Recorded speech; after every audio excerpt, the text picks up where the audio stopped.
Sports Talk Live for the Culture. How's it going, fellas? Yo. We back here Saturday for a usual session of Sports Talk. What's going on in the sports world? How you doing, Duke? Everything's beautiful, man. Everything started at 12 noon today. Oh yeah, they getting it in today. Chips started at 12 noon. Yeah, they're ready. You know, Oklahoma has a 7-point lead on Baylor in that Big 12 championship game. A lot of things to be decided today in college football. So I want to jump into and start talking a little bit about college football. How you doing, Jonathan? I'm doing good, man. I heard you was working this morning. Yeah, man. There's some drywall moving. Oh man, wow, on a Saturday. Hard labor. The hard labor, baby. Back tightened up a little bit on me. Your back tightened up a little bit on that. Yeah, man. Yeah. Not too bad though, just a little bit. They got to slow down. They got you working like that, man. I'm like, whew. But yeah, definitely I want to jump into the college football playoff scenario as we're talking. And if you look at that scenario, the way it's going on now, that there is really only Baylor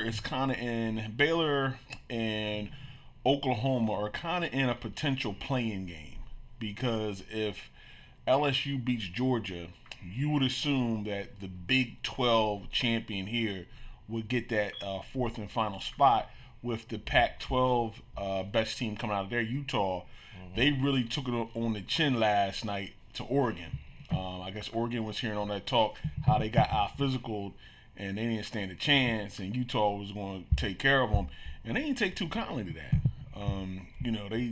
They definitely stepped up to the plate last night and gave Utah the business. So what do you guys think? If LSU beats Georgia, should the winner of the Oklahoma-Baylor game get that last spot in the Final Four? What do you guys take on that? Yeah, I think they should get it. I think they should definitely get it. That's the game I would want to see anyway, you know. Yeah, I think they should get it. Why not move Baylor up?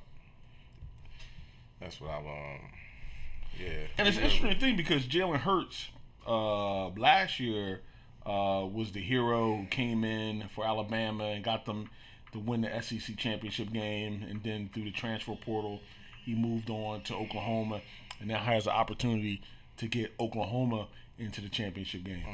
Mm-hmm. Well, whether or not we think they're supposed to go and what the people want to see, it's two different things, right? Because this is what this bowl thing is all about. Mm-hmm. The consensus, what looks more attractive, what looks sexy is what they want, you know, just because it'll generate more dollars. Mm-hmm. If Baylor wins, then of course, why not? They earned it, right? Mm-hmm. That's one of the things where you have an opportunity to present yourself in winning fashion. So why not? You know, let them in. They earned every bit of it. You know, they've been consistent all year. One loss. They beat Oklahoma. Oklahoma's a pretty good football team. So let them in. They're no slouch. Like, Baylor comes to play football. We're watching it right now. So hey, let them in there. Let them get. Who do you think the best team is in the nation? Is the talk between LSU or Ohio State right now? Who do you think is the best team in the nation? I would have to go with LSU. Do you have a SEC bias, Duke? That's why they boycotted ESPN, Ohio State fans, when they had that big game. I don't. Everybody they said, "Nah, we gonna go to the Fox Sports," because I have a uncanny ability to remove myself from that situation and step back. Yeah. So I would have to go with LSU. I saw some things with Ohio State. Now, it doesn't take anything away from them, because we witnessed what they did to Michigan last week, and they are undefeated, and they just keep going and going and going. But I did not like the Penn State game. You know, kudos to them for making it uneasy. But I've seen LSU ball, and on top of that, their quarterback is looking, you know, great each week with his poise. They there are similar teams, Ohio State and LSU, and that matchup also is must see TV. They both of them. I mean, we can't listen. If you are the number one team and you clean house in the SEC, then what else can you say about them? Because you know what you're dealing with. Like every week, you see. You got to go through the Clemsons and you got to go through the Alabamas, and that's top tier. ACC. You talk about Auburn, but the Big Ten was a tough conference. If you look at it, and a lot of coaches have been going back and forth, and they really do not like the SEC bias or whatever that they get benefit of the doubt. I think the Big Ten was a really strong conference this year. I think they might. The Big Ten to me is I mean, look, you see what's up front in those conferences. Yeah. Like you got your hands full. Yep. So we seen what happened to Michigan last week. If you want to have the super athletic, the real quick tackles on D-line, what happens to them when they undersized? Yeah. It's no secret to what's about to happen to you in the Big Ten. You're going to get pushed around, and the backs are going to run for a whole lot of yards just because it's big boy football up front in the Big Ten. That's what we know. Yeah. And so, I mean, yeah. Because you look at Wisconsin, you look at Penn State, you look at Michigan, kind of got their act together. Ohio State, it's been some solid teams, some solid good football play. I would slightly give the edge to the SEC this year, but in a couple years, I thought the Big Ten was really the Big Ten conference has gotten faster. That with Urban Meyer coming to Ohio State and that style of ball, right. I think it's kind of to compete with Ohio State. They got more team speed defensively. More game breakers on the outside. So it'll be interesting to see, moving forward. But I do agree, if the winner of this Baylor-Oklahoma game should get in, unless Georgia upsets LSU. Now, and the way it looks, this Baylor and Oklahoma game, we going down to the wire. Yeah. These boys are rumbling. Yeah, it's 10-10 with about a minute, 13 seconds left to go. New quarterback in for Baylor. The starting quarterback got rocked. So he's out. He was wobbly getting out, and so it's the new concussion protocol, which I agree with. Back in the day, he still whatever you better not wobble when you get up. That's what you better not do. Back in the day, they would ask you what day is. He was like Saturday. You ready to go, coach? Yeah, man. Yeah, definitely. So he's definitely in. But it'll be interesting to see some good games this evening and see how this thing plays out. Definitely. But I agree. If LSU beats Georgia, then the winner of this game should definitely get that spot into the playoff spot for the college football. Let's jump into the NFL. NFL. Jonathan. I know you're a Niners fan. The big game last week was Baltimore and San Francisco. Baltimore prevailed. We got a great evaluation last week. Baltimore prevailed in a big game. Hey, look who's in the building. Mm-hmm. Look who's in the building. Nate's in the building. Go up there. We got your mic ready. What's up, Nate? What's up? What's going on, man? You got them cards. You come bringing food too, like whatever. Definitely. We just talked about a little bit about college football right there. We got the winner of this game, Baylor, Oklahoma, which is 10-10. We had a consensus agreement: if LSU beats Georgia, they're going in, so that they're going into the playoffs. Now we're moving into San Francisco, Baltimore. It was a really good game. I think the game kind of turned when they stripped Lamar. That kind of kept it close. But Baltimore prevailed. San Francisco took the L on a rainy, wet track in Baltimore last week. What was your guys' takeaway of this heavyweight battle right there? Well, we're going to go back to, this is a teaching moment right now. All right, Jonathan, we talked about, you said last week about every week they're saying, okay, my team, this is a new game for us, and we keep on running through people when we beat people. So my question to you is, didn't you find out that your team is really for real? Did you find that out? Like really, really for real? That's what we found out. So we found that out. So another question to you is, if your team would have lost 39-7, would you have looked at them differently? Your team? Oh yeah. It would have been, we not ready, right? Yeah. So that's what we found out last week. But Hey, listen, we can see this game, this 49er and Ravens game. We might see this again. Yeah, Super Bowl preview. Yeah, we might see this again. It ain't gonna be wet. Listen, it ain't gonna be wet. It ain't for sure. It ain't gonna be wet. That's for sure. But it was rock'em sock'em football. It was old school. It was old school. It was old school. It reminded me of an old school NFC East game from the late 1980s and 90s. Yes, it did. Heavyweight running, heavyweight defense. That slugfest. Yes, it did. And the beauty about games like that is you didn't see a 41-45 game. Yeah. But we still enjoyed the beauty of it, right? Yeah. You saw great coaching.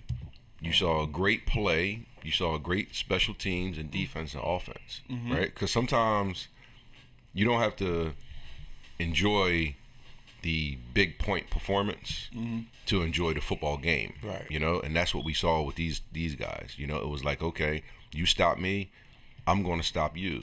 If you get a touchdown, you earned the touchdown, and that's what we got in that game. That's why That's why it was a beautiful game to watch.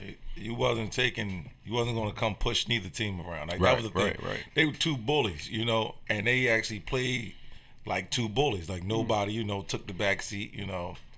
It was just, I just was so upset that they didn't coach on hit Lamar.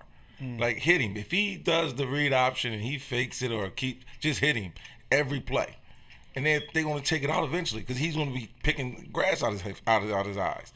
Just keep hitting him. Like, that's the part I didn't want, and that's the part I've been wanting teams to do to him. Like, just hit him. When he fakes that ball, hit him. They will stop running it. Trust me.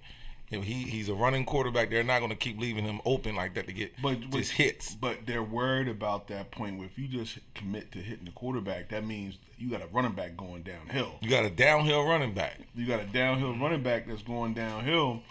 And now you have outflanked yourself because you have one man committed out of the box. Right. So it's always interesting to see. They're trying to play football, and that's what you have to do. It's all about do your job. Usually you're reading the defensive end. They leave one man unblocked, and that man that's unblocked either is going to take Lamar or he's going to take the running back. Got to make a choice. Guess what? You can't tackle both of them. That's what you're not going to do. I would just hit Lamar. Okay. I would just hit Lamar every play. I would take the strongest piece out. I would just hit Lamar because which McCollum's going to hurt you. But I would just hit Lamar. I would let the linebackers that's assigned to get the running back. I would just hit Lamar every time. And my safeties would be playing up on the line. They don't pass the ball. I don't understand. They pass the ball. Yeah, they pass the ball. They pass the ball. I don't understand how they beat everybody. With this Army Navy type style. Like, they run, because and tight end. It's effective. Receivers don't get no clock. I don't think their receivers even caught a ball almost. Okay, so you said you don't they know. Have a deep. But no, Hollywood Brown was killing them first couple weeks. But Hollywood Brown, he ain't done that lately. He was hurt for a little bit. But both tight ends average more yards and more catches than Hollywood Brown. And that's the whole point. Both tight ends, and that's all they do is tight ends and run that ball and push and go for it on fourth down. Can you stop me? Could they go for it on fourth down? Can you stop me? Like you said last week. They say all Shaq could do was dunk. Hey, can you stop it? Like, you know what I'm saying? Like, I'm gonna keep doing what I do until you stop me. But here's the point about it. They do it, they get touchdowns, and this game gets smaller and shorter. Right. They hog the time of possession, and they come down, and they make adjustments. We go 3 tight ends. And they bully you. If you go 3 tight ends, after what, like we always talk about what the Los Angeles Chargers did against them in the playoff game, they came back with the 3 athletic tight ends and said, look, if you want to bring cornerbacks and D-backs up to the line of scrimmage, and our tight ends are 6'5", 240, 6'6", to this, we either going to run over your face, and now your tight ends are a bad matchup because they just post you up. We're not worried about it. Lamar's going to give us running. We're going to get 8-9 yards a pop. We done held the ball for 7.5 minutes. Each touchdown. Now last I checked, if you don't have the ball, you can't score. So now it's about what kind of medicine you want to get, because what they can do is, go ahead, stop them from running. How about you gonna get this? I'm gonna hit this tight end. I'm gonna get this running back the ball, and I'm gonna throw the ball. Yeah. So you gotta. They are a well-oiled machine right now. They got a great coach. We talked enough about Mr. Jackson. I know we're going to get on the talk, but did y'all see that fake that he did? And he was like sitting back there like he had a ball. Yeah. Then he took off. Oh, man. You thought it was a video game. I said, you got to be kidding me, That's what that 49ers analyst got in trouble for. Because that jersey was so black, you couldn't see the ball. Segue right into it, right? That's all I'm recognize. Before we get into it, we got some shout-outs. Oh, shout them out. We got Mr. Kevin Jarrett. How are you, brother? We got cousin David Harper. Hey, what's up, cuz? Dave. West Virginia State University. Usual suspects. Casey Johnson, what's happening? Mr. King Haroon Kamal, what's happening, brother? Yep. Julian Dunkley, Difference Makers, doing big things. Dwayne Heat Williams. Miss Addie's Hernandez. Malik Winters. JJ Style, Arkansas. I'm always gonna mess with you about your Razorbacks, but we'll never forget about the 40 minutes of hell. All right, yeah. 94 Nolan Richardson. Yep. Mr. Eric Hughes, how are you, big bro? West Virginia State alumni. WPVI Channel 6 ABC. Hey, how you doing, brother? Diane Pollock. And Mr. Ira Madison, what's up? Thanks for joining. Oh, definitely. I had posted up, and we took a look at that. Tim Ryan was suspended after that loss to Baltimore. He said, and I didn't really hear when I didn't know what the context of taking in. I don't know if he was joking or whatever, but I guess he was pretty serious, and they suspended him. He said, "quote He's really good at that fake, Lamar Jackson, but when you consider his dark skin color with a dark football, with a dark uniform, you cannot see that thing." Ryan fixed his face to say on air, I mean, literally, you could not see when he has it in or out of the mesh point. And if you're a half step slow on him in terms of your vision, forget about it. He's out the gate. What did you guys think? Because he got suspended, and so what did you guys think about this comment? I thought it was comical. I've never heard anybody analyze that. Guys have been running the wishbone for years, going back to Jamil Holloway at Oklahoma. Running the option all when we came up Duke, the whole 9 yards. Turner Gill, Nebraska. Yeah. Fumble Rooski, But I've never heard in the form of the color of the ball and the color of the skin. Like, I've never heard anybody say a pitcher has a better advantage. McNabb had a good fake. Yeah. So the ball fake. Listen. So what do you guys think? He was suspended a game. I guess you're going to be suspended. Was it political correctness, or just, to me, it just seems like insane. Like, Well, But here's the point. Here's the point with the fakes, and here's what Warren Sapp always said in reference to play fakes and passing. Warren Sapp said he always looked for the elbows. If the elbow is still back, that means the quarterback has the ball. Like, if it's like when you go do a play fake and the elbow is still back, he will look at quarterback and say, "Oh, he still has the ball. He's going to look the pass." If he hasn't put his elbow back, that means he's giving the ball off. But I've never heard anything in reference to skin tone and the color of the football. I just want to get you guys' feedback on that. I think it was just frustration. You know what I mean? Some people get frustrated, and it comes out. When you get frustrated, I don't know if he thought he was in his ranch, talking with the good old boys or what. I don't know what he thought at that moment, but it wasn't. Hey, he said it. He got to live with that, and for the rest of his life, like, he's going to be reminded about that. All right, so his job over there. Yeah. So how about what he said could be true about the ball being, you can't be in camouflage, or you just don't know. How about it could be true, but how about you can't say it either? How about that? How about a lot of us want to say things, right, that we just can't say. So how about don't say it? So this is what happens, and it goes along to being privileged. Okay.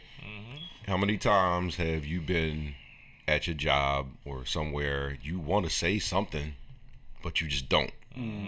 Here's this guy that says, and he could have been feeling this, and it could be true about the ball being the color of your skin, but how are you saying that?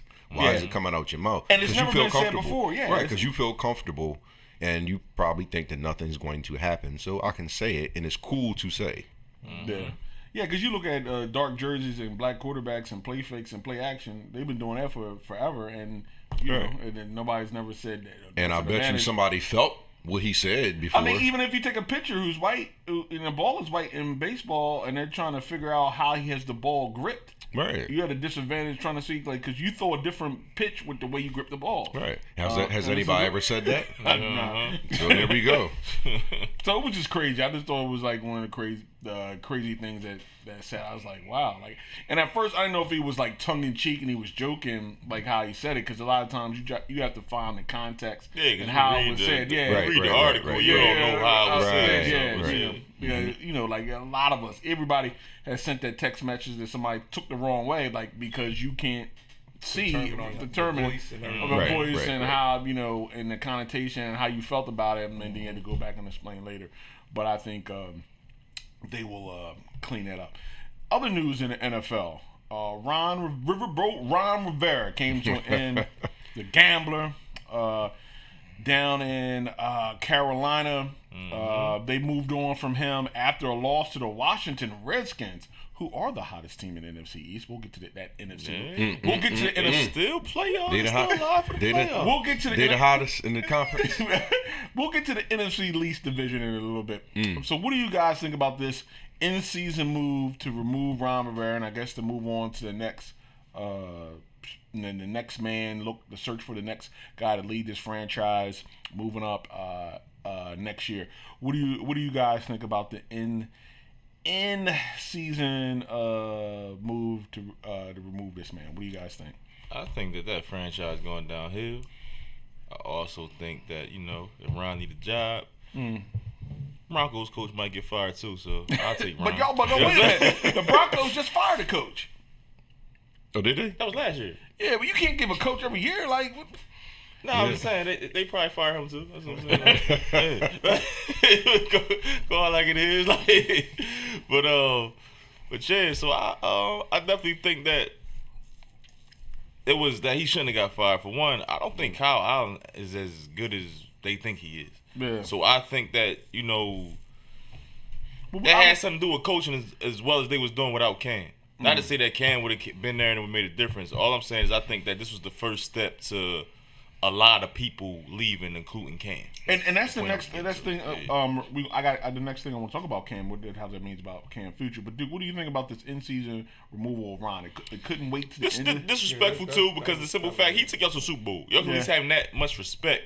Like, okay, look at your Cowboys. Okay, Jason Garrett should have been fired in any game, but he could be fired tomorrow. You know what I mean? But he didn't take y'all nowhere. But just out of respect, the longevity he had with the Cowboys, if he does get fired, it'll be on Black Monday. That's when it's going to happen. Yeah. So with Helm being, a 10-year coach with your franchise, and he got y'all to the Super Bowl just not too long ago, and y'all had winning season with him. So at least if y'all was planning to move on from him, it ain't like they having a horrible season. They're still alive for the playoffs. They have an okay record. So ain't like he had a 2-13. Was it a shock because they lost to the Redskins and they're still in contention? That was like, look, this is we've been through this before. It's time to move on. Well, Jonathan, you had quoted it was time. What do you think? Yeah, it was time. I mean, I still don't think it should have been. Yeah, it should have been middle of the season though. Yeah. But that frustration of losing, where we were doing bad, we're doing all right, we still can get into this playoffs, and then for you to take a loss like that, like for you. I don't think no coach better not lose to anybody in that division. Like for you to take that hit, you pretty much we trying to climb out. We starting to see like some light, and you just pushed us down by losing a game we shouldn't have lost. So let me ask you this. Go ahead, Nate. So what if the Redskins shock the world and beat the Packers this weekend? they gonna feel enough for firing around? Maybe the Redskins just hot right now. You know what I'm saying? Yeah. Well, I got a different take on it. Go ahead. So. The firing of him, let's be real, has nothing to do with probably the person that he is, right? We got to separate the two, because that doesn't mean he's a good dude. Yeah, could be a great dude. From what the players say, he's great. Mm-hmm. However, we are in the business of winning. W's and L's. And it's not happening. Can we all agree with that? Yeah. And it's a way that you lose. You don't lose to certain teams. I'm a Steeler guy, right? Mm-hmm. If we lose to a team that's 2-12 and because anybody can lose a game, right? Yeah. But if we lose 40-7 to a team that's 2-14, the pink slip is going to be there on Monday. For somebody. Yeah. For somebody. Because it's a way that you lose, right? Right. It's teams that they're playing, it's teams that are 6-10. It's teams that are 8-8. If you lose 8 of those games by 25 or 26 points, you're probably not going to have your job. But if you lose 8 of those games by 2 points and 3 points, it's a reason to still have your job because you need to tweak 1 or 2 things. When you lose them by 20 and 30, you probably need to tweak a whole lot of stuff. We see this with the Dallas Cowboys, right? So Dallas has talent. There's no question about it. They have talent. They have the quarterback. Some of it's overhyped, but we have talent. But they definitely have a running back quarterback. They have enough talent offensively to be better than what they are, right? They have enough talent. They have enough talent to be better what they are. We can agree. Yeah, we can agree agree have that. Enough talent to be at least 3 games better than they are with coaching. Exactly. So here's the thing. Now, Garrett is one bad loss away from getting his pink slip. Well, his pink slip's coming. But what I'm saying is, if this last game that he played in, if the Bears would have beat them 40-7, his pink slip would have been there Monday. Because it's about how you lose sometime. And I think back to Ron Rivera. I think their losses were similar though. Because they lost by 14, right? Who? Dallas? They lost by 7, but it wasn't that close. But it wasn't that close. But what I'm saying it wasn't the score. You have to watch the game. Like right. Like you look at Dak threw for 300 yards, he leads the league in pass, but that was empty garbage time. Because you was out of the game. It was empty garbage time. So it's a way that you got to do it. Rivera, the Carolina team is like they are going in a different direction. Cam is about to get cut. Right? Yeah, we talk about Cam. Yeah, he's about to get cut. Rivera is nothing that he can do with this team at this point now. It's run his course. Yeah. So they made a change for it. I think they're going in a different direction, like you said. Right. It may be Rivera and Cam. We're going to come back. Right. And if you look at what's going on in that division, right, that with Tampa Bay, Jameis is going to be going, right? Yeah, it's going to be some changes. There's going to be some changes. Cam's one of them. I think he's like $20 million against the cap. I can see Cam and Tampa. Yeah. Well, we about to find some things out. Well, maybe Cam in Denver. I'll take that all day. I don't want to be. I don't want to jump the gun and get hyped for nothing. Be careful what you wish for. You might get one. I mean, Drew Lock. We haven't seen one on the field in a long time. Some years. I'm glad that Drew Lock finally getting to play because I want to see what he got before we move on to another quarterback. Because y'all know from the jump, I never liked that Flacco pickup. Who the heck is Brandon Allen? You know what I mean? I've been waiting to see what Drew Lock. But but that's an interesting point because you have to. You got some shout outs, right? Yeah, I was about to say. Shout them out, man. Yeah, quick shout out to my wife. Hey, wifey. What's up, wifey? Hey. Appreciate the views. But Drew Lock, I want to see what he got. He ain't too bad last week. So this week, got a tough road game against the Texans. Like I said, if he pull it out, that'd be great. But just see if he can stay in that game. But you need time and commitment to a quarterback. Yeah. You can't a quarterback can't play like I missed one throw, I'm on the bench. Hey, we want the quick fix in the pros, don't we? Microwave. It's not that way. No. It takes a long time and grooming just to get where you are. And I think it'll be interesting to see with the Rivera firing. And if they move on from Cam next year, they're like, look, we're going to start from scratch and rebuild this. We got CM3. We're going to run the ball and bring somebody in with some offensive creativity and some things we're going to do. I mean, Ron had them teetering. A lot of seasons it was close. They made a push, got in the playoffs. And this is just a time to clean. It's like it's been a long time. It's been almost 10 years. It's about and we figure it's been 10 years. And it's a place for him. Yeah. Let's because the one thing that he did have control of the team. Mm-hmm. There weren't, we didn't hear about locker room issues, and so he had control of the team. There's a place for him. Guess what? I'll go to college if I was him. Mm-hmm. He's either concentrate on because he's a defensive guy. Hey, a defensive coordinator's waiting for him. Or he might chill. In a pro team, he might chill. Yeah. Or go to college. Yeah, man. The Eagles could use him. Yeah, and he's from Philadelphia, so definitely. I can see that happening. But you bring up the Eagles, and that's the thing I want to get into. right now. Listen, Eagle fans don't even want to talk about the Eagles right now. Let's get into this NFC East. I'll post it up here. Worst record by division against non-divisional opponents. The NFC East has potential to tie the 2008 NFC West. I think the Broncos are in that division. To go 10-30 with a 250. We AFC West. That's Johnny division. That's I know, I'm joking. I was joking. The NFC West, John, 2008. What was going on back then? The upset. Isn't that the year that Beast Mode and them upset? It might have been 2008. That's when was they that New Orleans? Yeah, New Orleans. That was the famous stiff arm. Yeah, that was Beast the run. Oh, that was the Super Bowl, wasn't it? That was the run. That was the birth. They beat the Saints. Of Beast Mode. They beat the Saints in the Then first. they lost They were in the next 7-9. He wasn't Beast Mode in Buffalo. They lost the next game. Yeah, but they was 7-9 and won the division. and won a division Won a playoff game. and won a playoff game. Yeah. So maybe could history repeat itself? Hope not. Y'all might be hosting us. So what do you guys think? I know Dallas's issues is Jerry Jones for the last 25 years. The Eagles won the Super Bowl in 2017. The Redskins have just been terrible since forever. The Giants have been trying to hold on to Eli. Big markets, your East Coast with 3 teams. Big markets. Do we overvalue a New York team, a Washington team, Philadelphia market? Dallas is always going to be overhyped and overvalued because of their popularity, not exactly their ability and their coaching staff. This division is extremely weak because you can and Dallas wins, they're 4-0 in the division, but you can't beat anybody outside of your division. Mm-hmm. How does a division get so where they're this futile? What are you guys' opinion?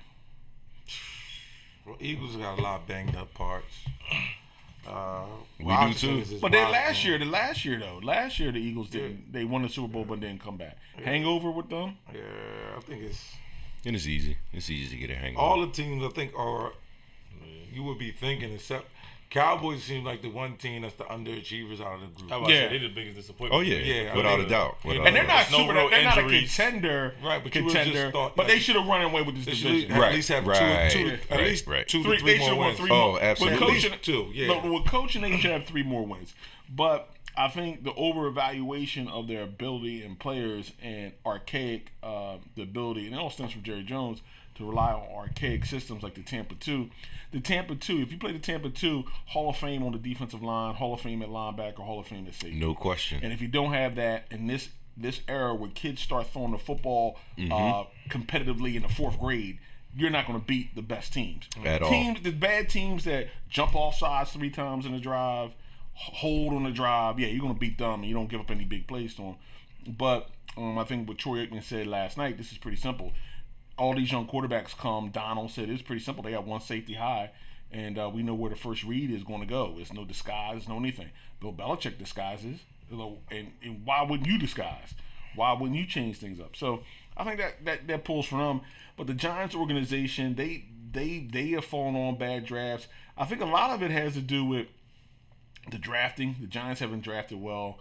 The Redskins is just a defunct organization, like that. Yeah. The Eagles haven't drafted well, but they made moves in 2017 with free agency and got hot. And like 2016, Dallas got hot, but they faced Aaron Rodgers in the first round, and Aaron Rodgers owns them. So now you move back down to 2019. It's just a division that really has no direction. It'll be interesting to see how they move forward.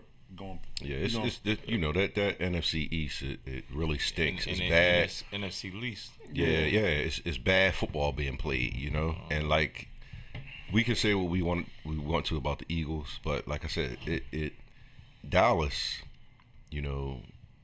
all the marks are pointed at Dallas just because they got more stability in the backfield. They got their quarterback and they got a receiver. They got stadium in football. If a team is supposed to be, on, competing with you, which meaning, it's the Eagles in Dallas, right?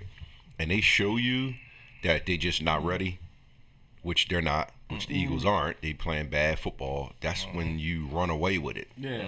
Like, how are they still alive and winning in the conference when they're not a good football team? Yeah. So that's why I look at Dallas. I'm just sitting there like, When you go like in the and it's games, your best interesting- receiver Mac Hollins and stuff.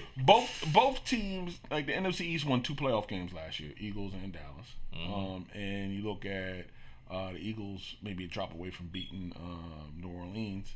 Dallas got boat raced defensively out in the Rams. But it's just interesting to see. Now this year you come in and now it's just, and it's been that way for a long time. It's been years, even when Romo was playing. The last game of the year, you know, where Dallas lost to, like, I think the Giants, Redskins, and Eagles. Romo was hurt the last game against the Eagles, but it was like an 8-8, 9-7 thing to win the division.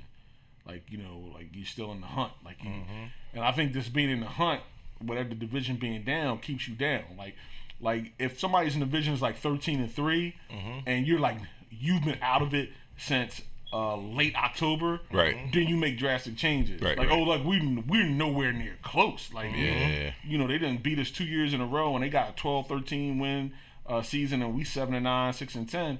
But when everybody's like 9-7, you know 5, you know like you're still in it all the way. Like Dallas is 6-7 and in first place. Like, I'm telling you, it's all being set up for this game. Was it 2 weeks? Dallas and Philly get it on again. I don't think Dallas is going to win another game. I think they're pretty much done. I'll be shocked. Not another one? Yeah, I just look at the teams. I've seen this before. I'll be able to look next week. The Rams and Dallas, and then the Eagles, and then the Redskins at home.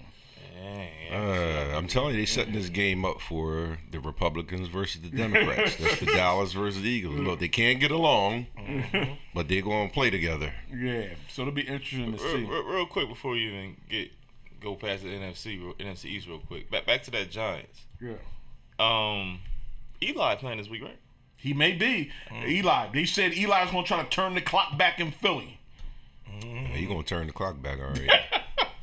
That's either going to be real good for Philly or real bad for Philly. I don't know. I'm leaning towards the real good. You listen. Eli's like, look, he's coming in like, I guess y'all forgot. Yeah, I'm fresh. I'm 116 and 116, and I'll be damned if I'm have a losing record all time. And this is my last year with the Giants. And that go to what you were saying about the whole microwave thing with the quarterbacks. Is like, y'all having a losing season. Why is y'all turning away from Danny Dimes right now? He hurt his ankle. Yeah, he's hurt. Eli's starting because he a high ankle sprain. I ain't know that. You might not see Danny Dimes again. It is calling Danny loose change. I watched some of that game last week. Danny loose change. They broke that dime down. They said he ain't Danny Dimes no more. 5 cents, 5 cents. He looking bad out there. Yeah, it's just interesting where you go. But that's interesting coming up. Because you got the NFC East as tremendous markets: New York, Philadelphia, Washington, as far as media markets, and Dallas is just America's team, so they're gonna get a lot of hype, regardless. Hype is different, and popularity is different from actually having a quality football team, and that's what that's what the difference is moving forward. But we got some games on the list this week. We're looking at this games coming up this weekend. One of the games that jumps right out there: Chiefs at the Patriots. I want you guys' take on that game, Chiefs at the Patriots. I'm riding with the Chiefs. Riding with the Chiefs? Me too. I'm riding with them too. New England. I mean, not that the Chiefs are this star-studded defense or whatever. It's just New England. They just playing this ugly right now. They're playing some ugly football. Brady is ahead of them. Brady is he's not playing good football. But however, last I checked, they are still winning. So against a mediocre team. Yeah. Well, I think the Chiefs. I'm leaning with them. I think Mahomes will put something together that will get him out of New England probably about 4 to 7 points. I think they sneak out of there, but it's going to be up to him. I'll tell you that, because if they depending on that defense to stop somebody, it's not going to work. They got rid of everybody. But Brady's not playing great. So I think they have to bank on him not playing great. But I got one with defense and special teams. Right.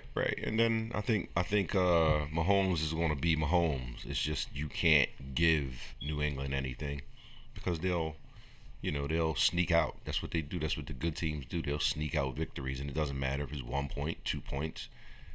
that's what they do, whether it's home or away. You're not going to blow them out. We know that.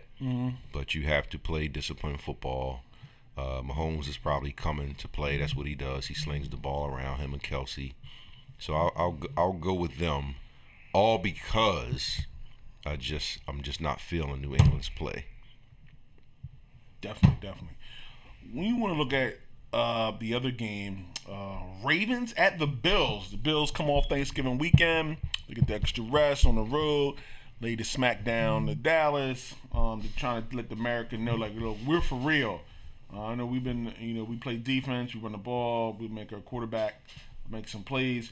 Ravens at the Bills. What do you guys think about this game? Could it be let down game for the Ravens or the Ravens? Listen, it's hard to go against the Ravens. How you gonna go against them? I'm taking the Ravens with the points. Yeah, how you gonna go? Listen, it's anybody that's been in their way.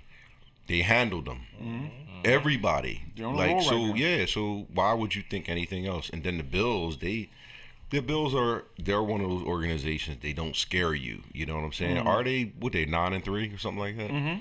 Yeah, that means that you're capable and you're winning. But I'm not scared of you if I'm the Ravens. I'm going in to do what I do. Now you need to worry about me more than what I need to worry about you if I'm the Ravens. I'm coming with the smash mouth. I got the best quarterback. I got one of the best coaches. So what you gonna do with me? It doesn't matter. I'm not a warm weather team. It could be cold. It could be hot. It doesn't matter. Right. I know how to play football. Y'all better button your chin straps up because we coming to do what we do. So why would you bet against? I really don't see them boys losing, man. I only see them. Only team I see that can give them any trouble on the other side, and that's my Niners in Seattle, like, because they seem like they gonna put them boots on with them. You said my Niners and my Seattle? I said in Seattle. Oh, no. I was just checking. Let's jump to the Niners because the Niners are the Niners this weekend. The Niners this weekend are in the land of the gumbo cookers and the alligator hookers. It's another team. It's another team. I want to know what y'all think about this. Looking like if they drop this, they're looking like wild card. Wild card. I'm going with the Niners. That's what I'm going with. We might be beat up, physicality. Man. We might be beat up, man. That's okay. I'm not touching this game. I'm going with the physicality. That's what I'm going with because that changes everything. Yeah. When you old school hit up under the chin. The Saints defensive line earlier in this season, along with Teddy Bridgewater, kept them afloat for a bye week or whatever. Yeah. Breeze don't run like Lamar. Breeze don't have that black skin with that. He got the black jersey, but he don't have that black skin, to tuck that ball like that. Let me tell you something. The 49ers is going to bring it. Okay. They're coming. Now, Breeze he's seen everything. So, whether or not it affects him, we don't know. But they are, listen, that Heat get the best of the best quarterbacks. So they're coming with it, and they are physical. Sometimes that's all you need to do is be physical. Right. Let's not forget that. And they see the 49ers, they are playing physical every week. They don't have to wait for an opponent to get ready. They ready.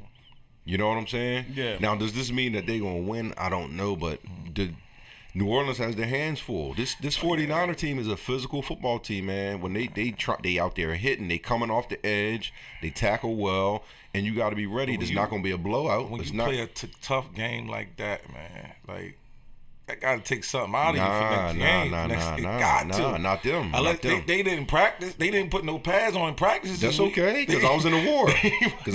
They couldn't have practiced full combat this week. Listen, they didn't have to, but neither did Baltimore. Neither did Baltimore. We all been out there suited up. I just need you to be ready on Sunday, and they got that mentality. They got them. I'm telling you. D4 is out. He's out. He's injured. It's gonna be tough, man. They gotta.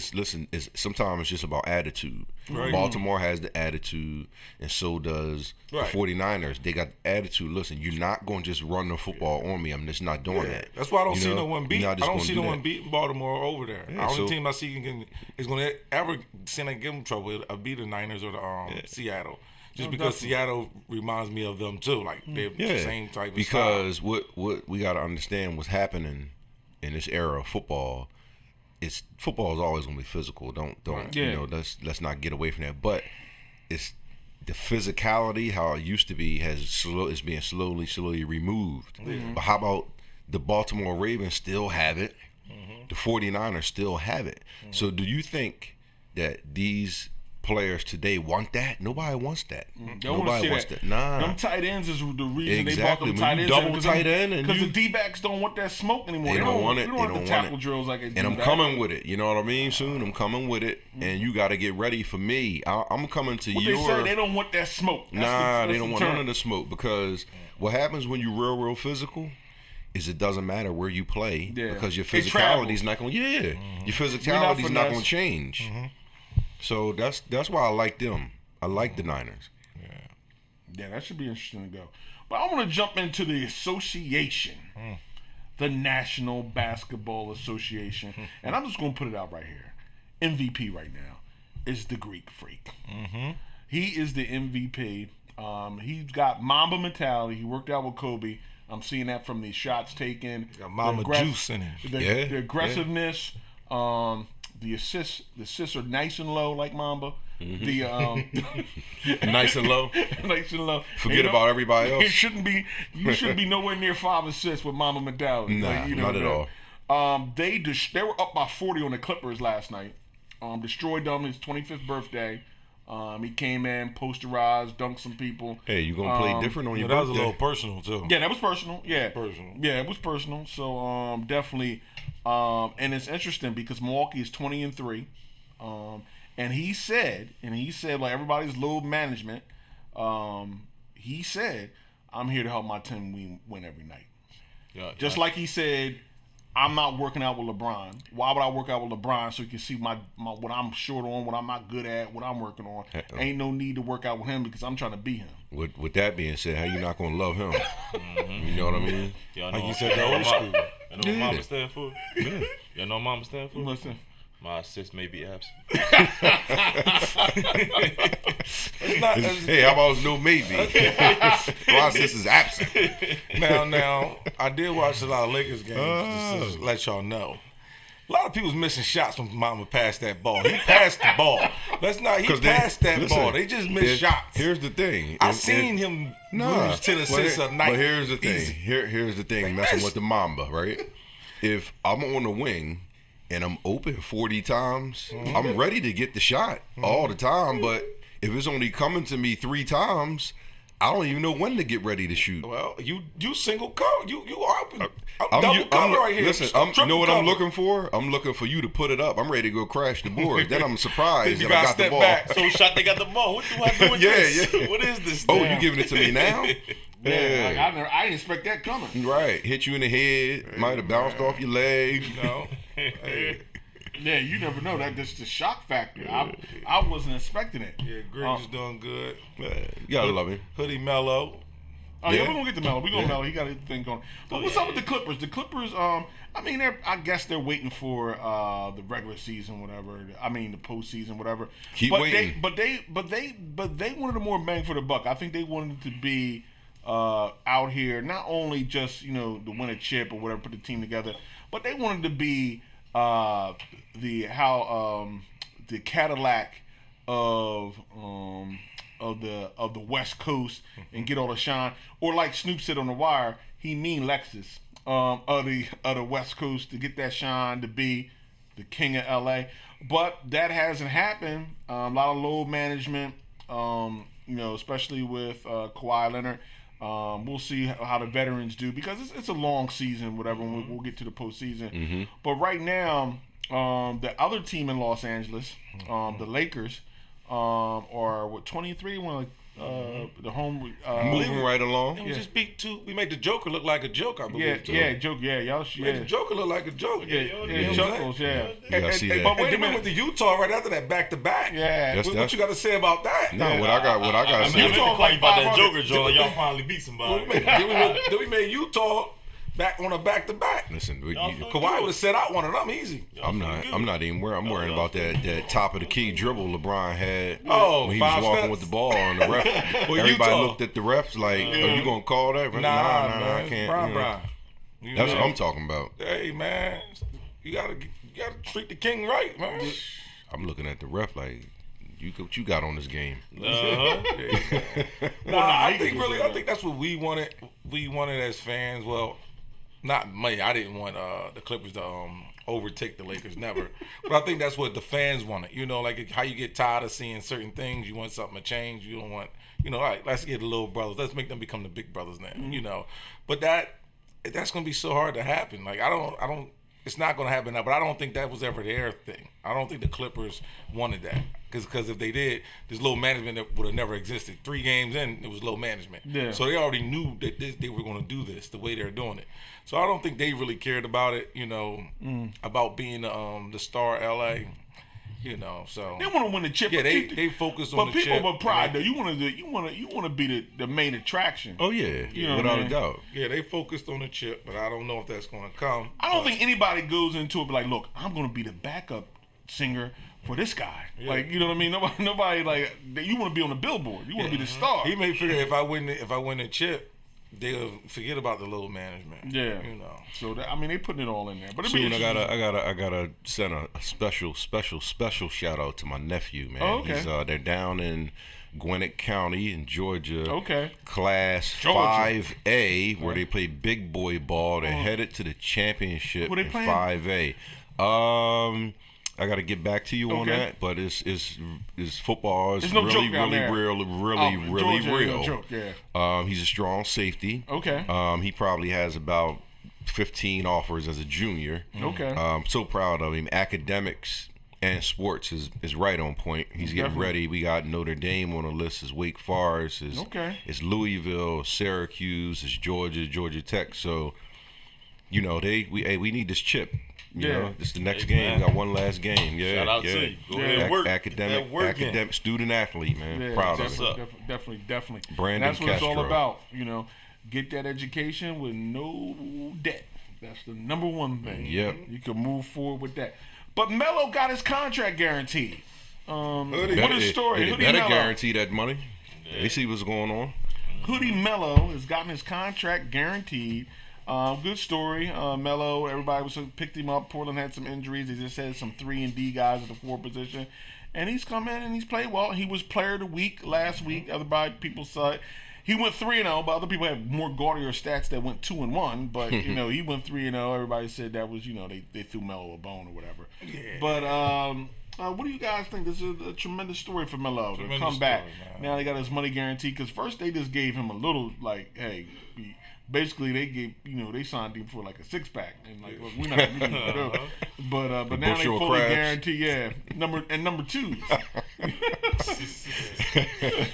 Females too, yeah. So males, yeah. So they wasn't even males. So you move forward from that. Yeah. But I feel good. It's a good story. Like he's in Portland, he's balling. He's doing what he loves to do. He's playing defense too. Yeah, he's giving out there. Yeah, he's giving a full effort. Listen, Melo should have never been without a job for one, because he could help somebody. Now whether or not you looking for him to save you, I don't know about that. Right, it's a different story. But you're supposed to always keep a job because you see what's like. This isn't what we see right now. Like this is we know this. We not seeing anything. We know he can get to the rack. Yeah, we know he can do that. But it's about what kind of help you can give. Mm-hmm. So we see that's what he's doing.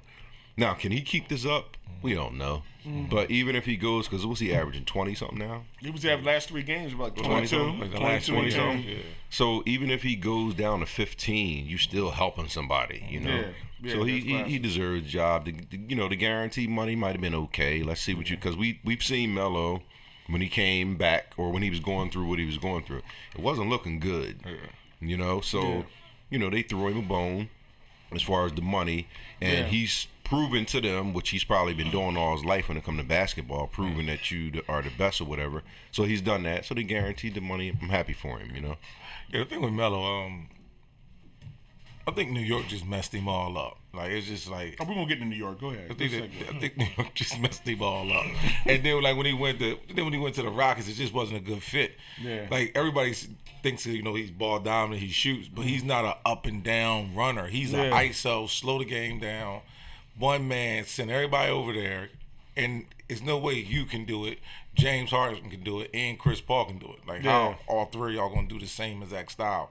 So that was just not a good fit for him out there, you know. Yeah. And it shows right here, you know, it shows.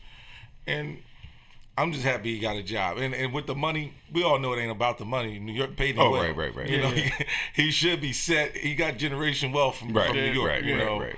So it ain't about the money. That's just him wanting to be part with that basketball in his hand again. Mm-hmm. And he's showing. And I seen him playing defense. You know, even if you didn't like him before, I think everybody had, like I said before, everybody got a spot for Melo in their heart. Right. You know, even if you didn't like him, whatever you said about him, you know, it's like, when you see him shoot that three and it go in, it's like that's your team right there. You know? Right. Like, or that's your homie from the way they just shot that tray. Absolutely, you know? absolutely. So, yeah, definitely. But I want to jump into the New York Knicks. The New York Knicks. Yeah. They still a team. And the thing about New York and the New York Knicks, New York is viewed as the mecca of basketball, and now it's just the mess of basketball. Mm-hmm. And the Knicks have, been one of those franchises for years, and they've been in disarray for decades, for years. The Knicks, and I don't see how it may change coming up. And they just fired their coach, Fizdale. He just got let go. 21-83. Yeah, they're 4-18 on the season. Can anything save the Knicks? Durant it's interesting because Kevin Durant wasn't no parts of it. I'm going to Brooklyn. He said that's what I'm going to do. Is there anything that can save this franchise, or are they doomed, or it's just? I'm gonna say this, man. You know how they send players to the D League? Yeah. Can they send this whole team to the D League, to the G League, man? Like, I think they just need to go down there and play for a while before they come back up to the big boys. But that whole organization need to go to the G League. You know, they kicking not getting Zion and not getting all the people that they thought. Melo not panning out. Porzingis wanting out. Like, it's a lot that happened with this organization. Only thing that's going to save them if they can pull off one of them blockbuster deals. I think you gotta be able to draft or find some talent. You gotta be able to draft because now everybody knows you can make money anywhere. So, definitely. So it's not just the New York market. It's hard to pull off the block. Yeah. It's hard for Paul George and you and have Kawhi to deal with the New York, together. and you don't have to deal with the New York media. You don't have to deal with that attention, whatever. Could you imagine if that low management? In New York, they'd be going crazy, man. Guys called in, I'm working double shifts, and this guy's doing low management. They were losing their damn mind out in the East Coast. It would be hard for Kawhi and them to do that in New York. Yeah. Oh, yeah. You can't. What about Fizdale? You think he got a bad rap, 4-18? You trying to start off with, look, man, we 4-18. Yeah, what was he thought was going to happen? What would you think was going to happen with this? A lot of people took shots at that fire. Like, what did y'all think was going to happen? 21-83, man. So I got his whole tenure there. Like, but I like David Fizdale though, man. But it's just like, I feel like But were they not? Phil trying Jackson to win? couldn't come there and do like. I think this organization is just what's going to happen with this thing. You know what I'm saying? Like, so I can't really put it on him. Even like I said, his record like 21-83. But it is almost hard. It might be the organization because Carmelo was Carmelo when he went there was a top 5 player, hands down. He couldn't get him to the playoffs. And they had Omar and stuff. Like, come on, was Jason Kidd there? Listen. Kid was there. If I was coaching, if I was already in the system, if I was already in the system with the Knicks, I'm not taking that job. I'm just not doing it. It's just not playing. You ain't playing. I'll take it right now because I'll be a cheap. You hire me for cheap for a coach, but I'm not. If I'm already in you taking that job, you taking. I'll be the cheapest NBA coach in history right now. If they hire me now. But no, that's the job you don't want. Come on, you can't. Listen, if you go to the Knicks, right, and you lose, it does not mean that you can't coach right now. They have a bad situation. They don't have any. I'm not disrespecting any of the players because if you on an NBA team, you did something to make the team. But who's the attraction? Like, who are you going to put on your back in the organization and let's ride, let's win, there's nobody there.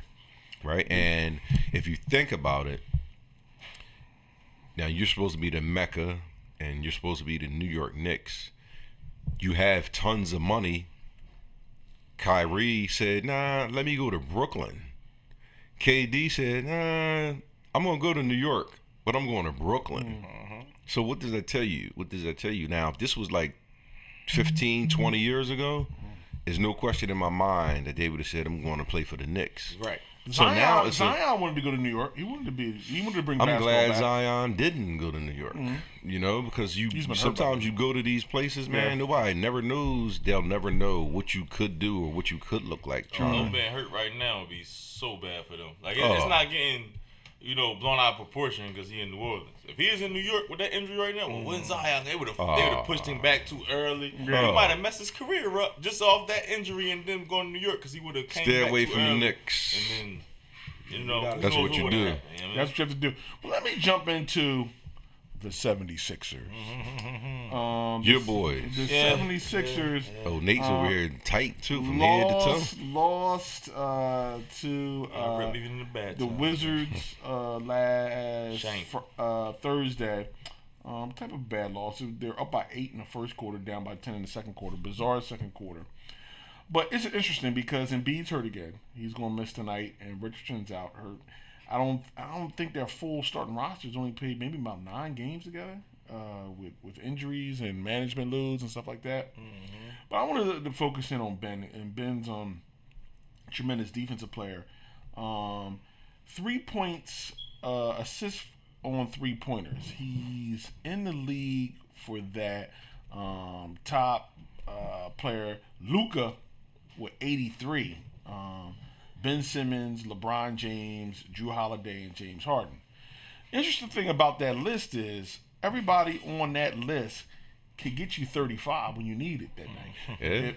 Everybody on that list can put in work offensively, and I think Ben, which is the big talk in Philadelphia, he gets you 16 or 17. That's how many points he can get you off that list as a max player. And then the other interesting thing as you move forward with him is if you take a look at assist to turnover ratio, he's ranked 69th for assist to turnover ratio. Ben Simmons is. Do you think that stems from him overpassing? Because he gets a lot of people threes, but he turns the ball over a lot. Do you think it's because the turnovers? Well, Brett Brown's teams are all like the Sixers average 20 turnovers. Him and Embiid had 15 turnovers between them against the loss to the Wizards. Do you think his turnovers come because Embiid tries to put it on the floor like he's a 2-guard? And do you think Simmons' turnovers comes from overpassing because some shots he should take, he still tries to look to make the great pass? What do you think, Nate? You're Sixers fan. I agree with that 100%. Yeah. I think he do too much passing, not enough shooting. Like, Ralph Shorty Crawford just asked, how Simmons' jump shot. and I reply his what? Because I don't think he knows what it is, so watch it out. So, background here. Mr. Shorty's a Celtic fan, and he said he would not take a bushel of number 2 females from Ben Simmons. That's what he said this summer.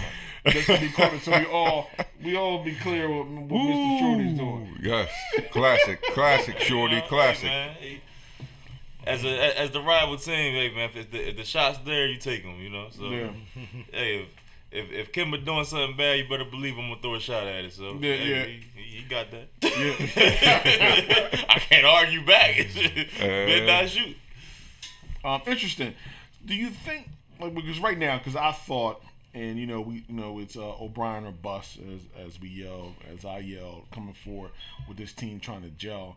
You thought Milwaukee would jump out because their team is more intact. The Sixers got to find themselves and gel to get the number 1 seed. But you're looking at other teams like Toronto has been playing well. The Celtics are playing well.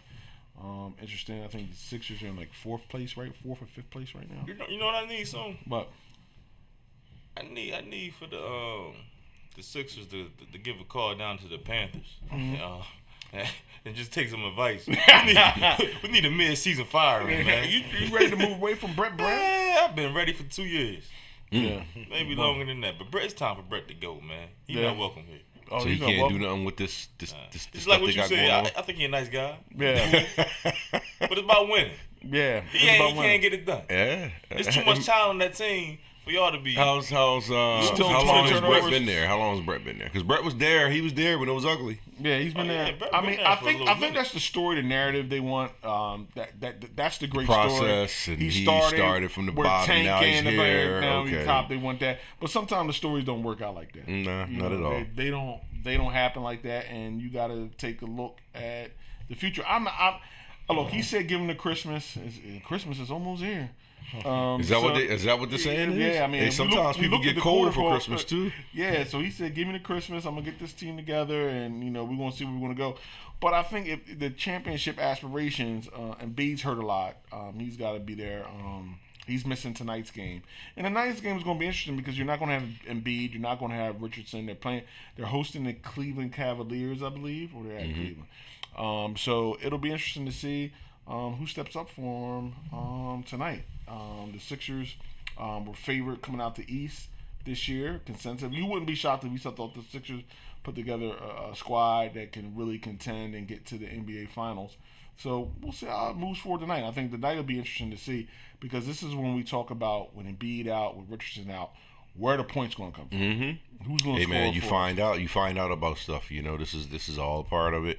When guys get hurt, when guys aren't available. Yeah. Listen, as a businessman, if I'm paying you and somebody goes down, I never get a chance to see what you could do until this man goes down. So this is what you find out moving forward. But me personally, I don't like the Sixers perimeter play. Yeah, they don't. I mean, and I said this in the beginning of the year, is can you count on Richardson? Can you count on Simmons? Can you count on Tobias Harris? We thought Simmons would be shooting a little bit more. We did. Right. So guess what? How about we look forward because we see what's happening. That when that jumper is kicked over there and it's like 5 seconds left, the chances of it going in or the chances of you taking it is not going to happen. Yeah. Which is going to accumulate to many L's. Yeah. So that's where it is with the Sixers. So so is it fair? Is it fair to put Brown, as the coach in this mix? Well, this team's always turned the ball over. I don't know, like Seth Joyner says, either you're coaching it or allowing. But if you're not shooting when you're supposed to, now the chances of you turning it over is better. Greatly. Yeah. I'd rather have you miss 50 times, and we can get the rebound. Yeah, then we can get the rebound. Whether and we're a big team. Yeah. So but like I said, it's two guys that you're not gonna have to worry about on the Sixers team. That's Embiid and Horford. When it comes to getting dirty, they know how to do that. Like, you're not gonna scare them. You're not gonna do this. They're gonna come to play. That perimeter play is a whole different question with the Sixers, and that's where it starts for them, and that's where it ends. That's where it's gonna end. Yeah, definitely. And it's going to be seen as we move forward. But this will be an interesting run for them because they have the Cleveland and they go back-to-back with Toronto on Sunday, and then they have Denver and the Celtics.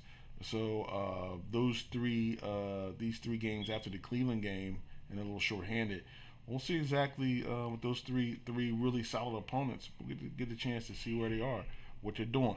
But also, let's jump into the rematch. It's a heavyweight fight, the championship fight. That's the main event should be jumping off in about 2.5 hours, 5 o'clock, because they're fighting in Saudi Arabia. So it seemed like they say like 3:45 p.m. Eastern time. So do you think it's a little bit of oil money involved in that? A little bit, yeah. They getting rap money. They getting paid to go over there and fight during that time. I think Joshua. It's around the time where the Klitschko's used to fight overseas in Europe. That time. That's where they're looking for their pay-per-views and everything like that. America. I would like to go over there and put my feet in the sand. We don't really recognize the English champion. We think Joshua's suspect. Or do we think?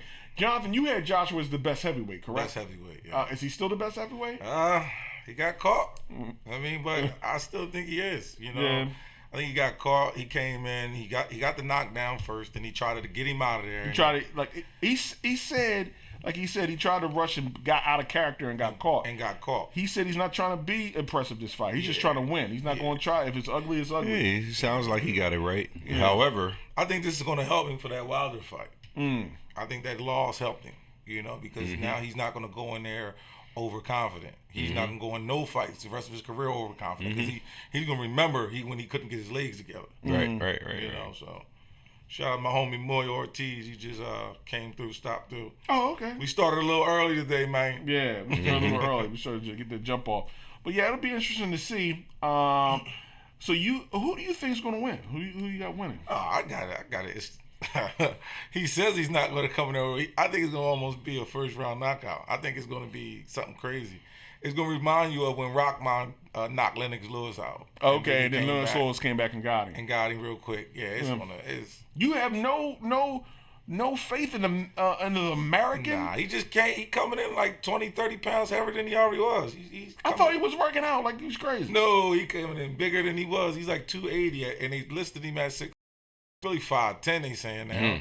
People that 6 foot. So you a D tackle is what you saying in the boxing ring? I saw him working out. I thought he was getting in the shape. What did he do after he shot you that little 3-minute clip? Well, maybe he thinks he needs the girth. After he shot you that. He had something lined up. This whole table was filled. Yeah, really? Yeah. Let me see the tail of the tape there. What's going on? Where they got it at? Yeah. Ooh, 283. So you a 300-pounder. Yeah, and they got he's 6'2". He's not 6'2". They just said people got on TV saying, you a wide body. However you want to cut it, you a wide body. He's like, look, this is the formula that got me the dub. I don't want to come in here all thin and whatever, and I can't take it. He's like probably the heaviest heavyweight for doing a title defense. But is he? So he's bigger than Foreman and Larry Holmes. So is it no heavyweights was like bigger than that? Like heavier. Heavier. Heavyweight was 217, 215 at the most back in the day, like 220. Well, Foreman was probably the biggest. These are super heavy. All because he was like taller and more muscular. But is this not a firmer 283? Is he got muscle behind him? I don't know. He's been doing the squats. The calves are bigger. Nah. He been going crazy, man. He got the gold chains on. He got his car lifted, rims on his car. Listen, I'm gonna tell you what happened. I'm gonna tell you what happened. And he said, "We out here." Yeah, I'm gonna tell you what happened. Is the check that we already talked about. Oh yeah. That purse. What was it? 70 per. Mm-hmm. All right. Upwards of 60. Okay. 60 upwards. So how about 6 months prior? No. How about maybe like a month or two prior to the fight? We're gonna wire 20 of that. So that's where the weight comes in. Mm-hmm. You know, we're gonna get some extra in, and I've always had this weight. This weight doesn't have anything to do with my punching power. Nah. And so they going. That's what he's going on. And truthfully, if he's already been a big boy, say he was a big boy at 12, he continued to be a big boy at 17. He's very agile. He was very agile last fight. Yeah, he has hand speed.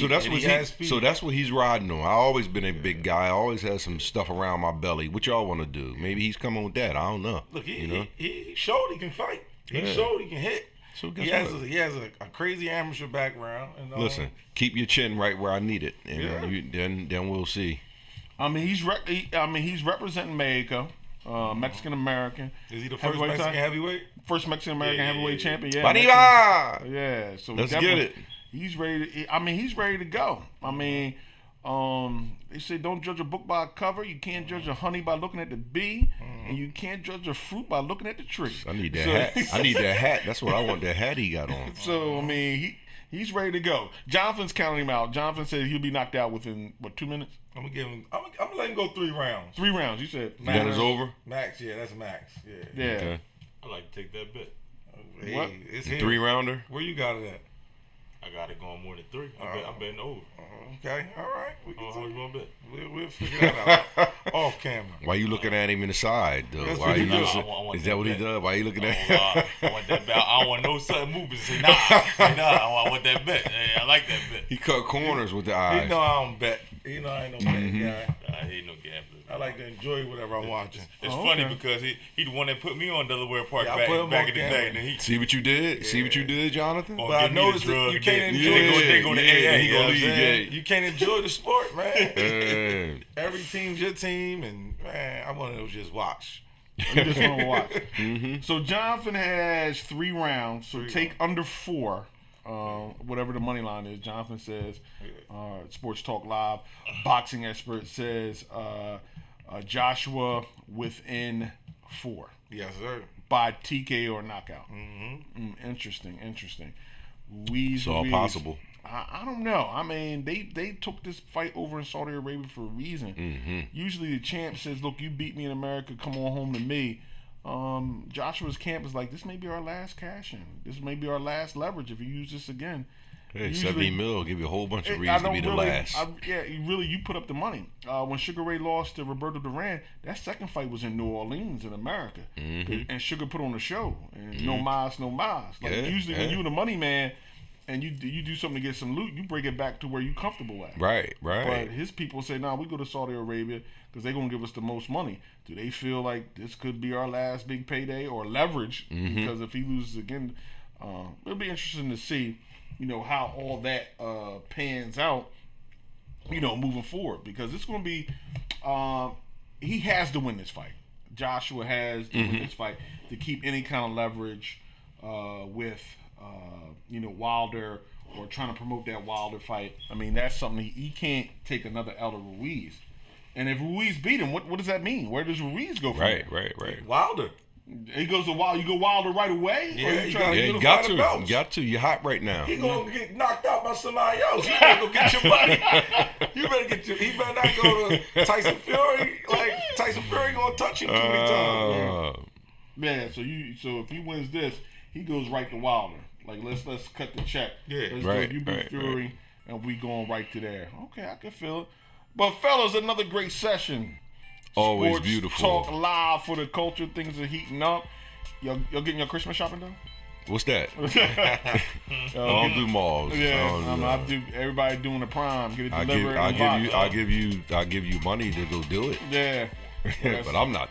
Yeah, that's not out here. But I wish everybody the best. Yeah, as we come down last few weeks, so we will be in here definitely next week. We'll be back talking about the outcome of this fight, and we'll have the lineup for the college football championship, SEC title at 4:00, boxing championship at 3:45, Sixers tonight, ACC, which should be smoked because Clemson like a 30-point favorite. But yeah, it's a good night of sports. We shall see. Before we get out of here, I want to give a special shout out to childhood friend Boo Lewis. Whose son is currently down at the FCS Bowl for pro tryouts, man. He's Jacksonville U CJ Lewis. Heck of a baller. I called it 2 years ago. Yeah. Always keeps his nose around the ball. Yeah.